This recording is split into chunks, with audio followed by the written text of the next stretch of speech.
Coba deh, kalau dengar kata pemimpin, siapa sih yang langsung kebayang? Pasti sosok pahlawan tunggal gitu kan, yang gagah, yang sendirian mengubah sejarah.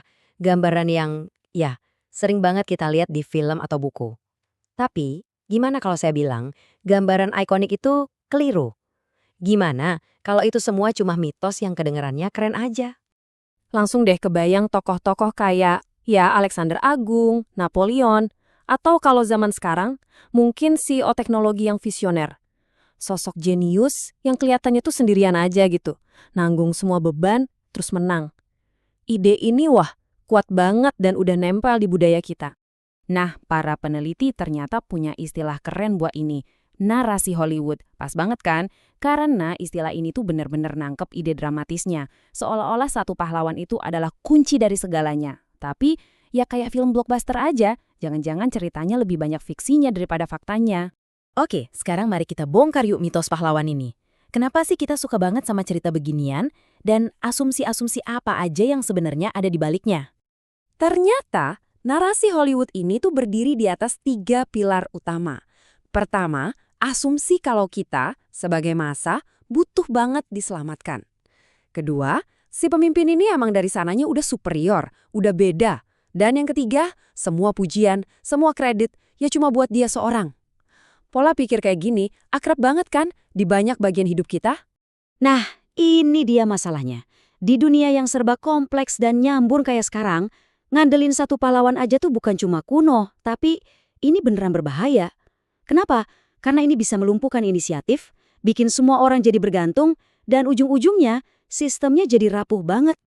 Tapi kalau emang seberbahaya itu, kok kita susah banget yang ngelepasinnya? Nah, ini yang sama para peneliti disebut sebagai gagasan yang mati.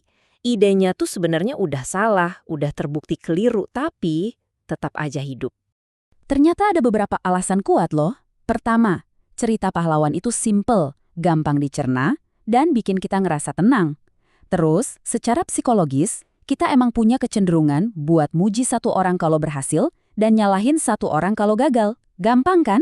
Dan jangan lupa juga, ada industri bernilai miliaran dolar di luar sana, buku, seminar, yang jualan mimpi, kamu juga bisa jadi pahlawan super itu. Terus, alternatifnya apa dong? Coba deh lihat bedanya. Di satu sisi ada paradigma heroik yang kayak piramida rapuh, semua bergantung ke satu orang di puncak. Di sisi lain ada paradigma kolektif yang bentuknya kayak jaring, lebih kuat, lebih tangguh. Fokusnya pindah, bukan lagi ke individu, tapi ke hubungan antar orang. Kekuatannya bukan dari jabatan, tapi dari keahlian. Ini pergeseran besar, dari ketergantungan jadi ketahanan. Dan ini bukan cuma teori di atas kertas loh. Ada sebuah kisah nyata yang luar biasa banget di mana kekuatan kolektif ini diuji dalam situasi hidup dan mati. Coba Anda bayangin deh, gelap total, makanan, minuman, oksigen makin menipis. Harapan udah hampir nggak ada. 33 penambang di Chili terperangkap 700 meter di bawah tanah. Bener-bener keputus dari dunia. Logikanya ini kan momennya seorang pahlawan muncul buat mimpin ya kan? Tapi yang terjadi justru kebalikannya. Supervisor formal mereka, mandornya, justru melepas jabatannya. Dan sebagai gantinya, kepemimpinan jadi cair, jadi dinamis. Siapa yang ngerti medis, dia yang mimpin kalau ada yang sakit. Siapa yang paling bisa tenang, dia yang nenangin yang lain. Kepemimpinan itu berpindah-pindah tergantung kebutuhan saat itu, bukan berdasarkan jabatan. 69 hari, bukan main. Coba bayangin, lebih dari 2 bulan di kondisi kayak gitu, mereka bisa bertahan. Bukan karena ada satu pahlawan super, tapi karena mereka semua jadi pahlawan buat satu sama lain. Dan hasilnya, luar biasa. Semua 33 orang selamat. Ini bukan keajaiban loh, ini adalah buah dari apa yang disebut kepemimpinan terdistribusi. Ini bukti paling nyata kekuatan kolektif bisa menaklukkan tantangan yang kelihatannya mustahil. Nah, fenomena yang baru aja kita lihat di kisah para penambang itu punya nama, kepemimpinan bersama atau shared leadership. Intinya tuh simple, bukan berarti nggak ada pemimpin, tapi setiap orang bisa jadi pemimpin pas keahlian mereka lagi dibutuhin. Kepemimpinannya jadi fleksibel, jadi dinamis. Oke, konsep ini kan keren banget ya buat situasi krisis. Tapi gimana kalau ide yang agak radikal ini kita coba terapin secara sengaja di dunia yang super kompetitif? Misalnya olahraga profesional. Nah, Inilah yang dilakuin sama Grant Thomas, seorang pelatih Australian football. Dia ngelakuin sesuatu yang, wah, nggak biasa banget. Dia hapus jabatan kapten tunggal. Malah, ban kaptennya dirotasi. Logikanya dia sederhana tapi kena banget. Ngapain cuma punya satu pemimpin kalau kamu bisa nyiptain 40 pemimpin sekaligus di timmu?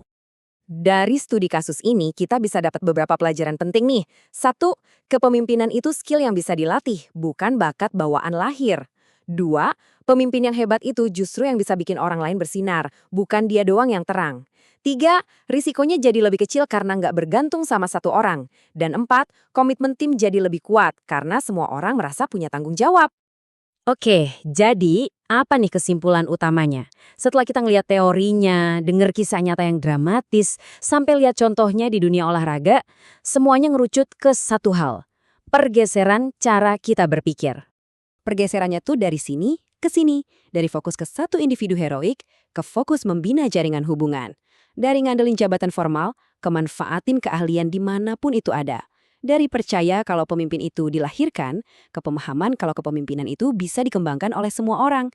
Jadi ini bukan lagi tentang nyari satu pahlawan, tapi tentang ngebangun satu tim yang isinya pahlawan semua. Nah, pertanyaan terakhir ini buat kita semua renungkan. Entah itu di pekerjaan kita, di komunitas, atau bahkan di keluarga. Coba tanya ke diri sendiri, apakah selama ini kita sibuk mencari satu pahlawan? Atau kita sedang berinvestasi untuk membangun sebuah tim yang isinya para pemimpin, karena pilihan kita akan menentukan segalanya.